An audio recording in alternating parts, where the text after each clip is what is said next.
Hello and welcome to Sanctuary TW7's Good News of the Week.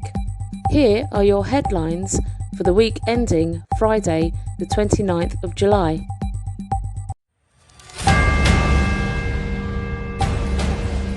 COVID patients recover sense of smell using their own blood plasma.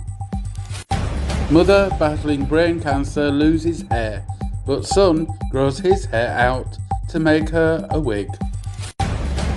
102-year-old D-Day pilot says good food, fine wine, music and art are the reasons for his longevity. And magic of ScoMa's puffins captured on film. Loss of smell is a common side effect of COVID-19. Around 1 in 5 COVID patients report a loss of smell 8 weeks after being infected. Now, an innovative method of restoring smell to patients is being tested using a patient's own blood plasma. Several methods of restoring COVID patient smell have been trialled so far, including smell retraining therapy, in which patients sniff strong smells several times a day. This form of smell retraining lasts for a few months. However, so far, it only restores about 35% of a person's smell. This is where plasma therapy comes in. Platelet-rich plasma therapy has been actually around for 40 years. The treatment works by encouraging neurons, which are located in the nose, to repair themselves.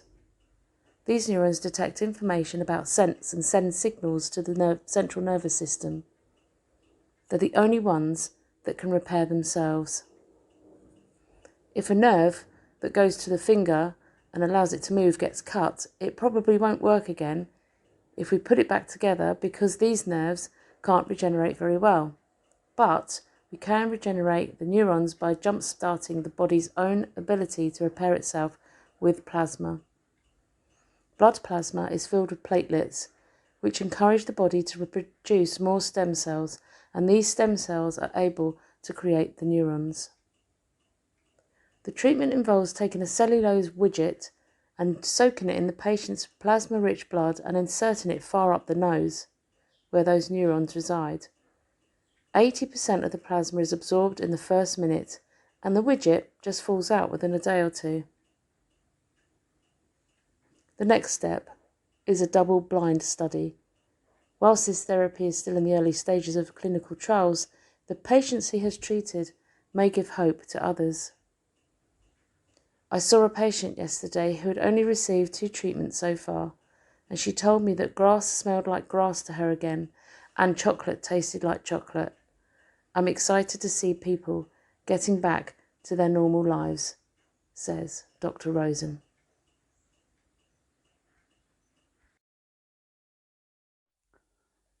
D-Day pilot celebrated turning 102 and attributes his longevity partly to a love of fine wine among other pleasures. Harry Gampa, who turned 102 on July 20th, missed his 100th birthday party due to lockdown, but made sure he had double the fun this year. War hero and father of 2, Harry served as an RAF pilot in World War II and won medals for his service in France and Germany, including a Battle of Atlantic medal. During his time in the RAF, Harry completed over 1,000 hours of flying time, taking the reins of Warwick's, Wellington's and Catalania's flying boats, and left the Air Force in 1946. Harry had an Italian-themed birthday party in memory of his late wife, Anastasia, who he had enjoyed sun-soaked holidays in Italy with. Life is beautiful. I've always lived it to the full, Harry said. I love art, music, good food, and the finest wine. All of those things and the people around you are what matter most in life. I looked forward to my Italian feast and maybe a sing-song along to some traditional Italian music. He was born in Surrey on July 20th, 1920. The Battle of the Atlantic was the longest military action during the war and lasted from 1939 right up to the final month in 1945. When an Arizona mum lost her hair during a third brain cancer battle, a shaggy-maned son stepped up, shears in hand, to offer a solution. Growing golden luscious locks out past shoulder length, he chopped it all off to provide a stylish hairpiece for his mum. Melanie Shahad doesn't mind being sick, but she does mind looking sick. For 15 years, you'd never have known that Melanie had a benign cancer tumour on her pituitary gland. 2 successful surgeries in 2003 and 2006 couldn't get rid of the tumour permanently, and in 2017 she was prescribed radiation therapy. 3 months after starting the new treatment, she lost all her hair. Not having hair, you stick out like a sore thumb, and well-meaning people can say things that really break your heart, Melanie said.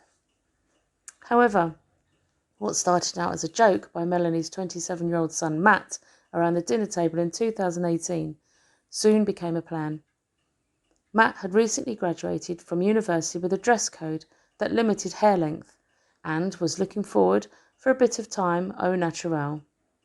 He agreed he would grow his hair out to make a wig for his mum, who admittedly attempted to dissuade him as the inches accumulated.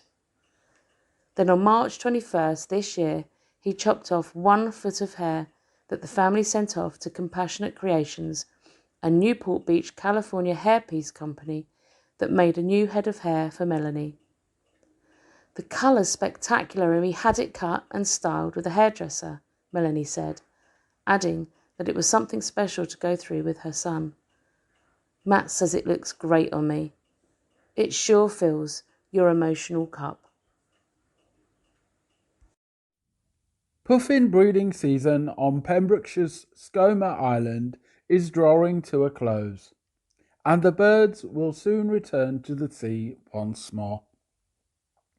More than 38,000 Atlantic puffins began to arrive on the 720-acre island in late March and will leave towards the end of July.